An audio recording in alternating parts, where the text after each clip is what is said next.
Hi everyone, I'm Lisa and welcome to Lisa's Stamp Studio. I want to talk to you today about a way of holding and storing your dies while you're using them. This was given to me as a gift by a friend for Christmas and I absolutely love it and I want to share it with you. This little magnetic tray is actually intended for mechanics to use to hold small screws and washers while they're doing car repairs, but I found it works fantastic for these small dies. You can see the whole tray is magnetic.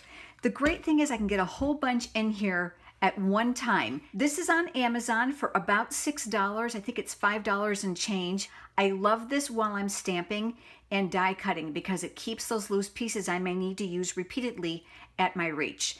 Now, if you're die cutting with larger dies, you may be thinking, well, these are not going to fit in here really well. You can see this is a much larger die. And although it is magnetic and I don't think it's going to go anywhere, you might prefer something even bigger, especially if you're having multiple large dies. And that's where these magnetic vent covers come into play. You can purchase these on Amazon for about $8. This is a 3-pack. You can cut them down to size like I've done here. So I've made this one 8 inches by 6 inches and it does lay flat. So you can find that you can get a lot of large pieces on here. It works great for your smaller pieces too, but they can slip off, so you'll want to be careful with that. This quick tip is going to allow you the convenience of keeping your dies out while you're creating. Now, if you don't already have a Stampin' Up! Demonstrator and you're interested in receiving a copy of the current annual catalog and the occasions catalog, I would be more than happy to send them to you. Just leave me a comment below.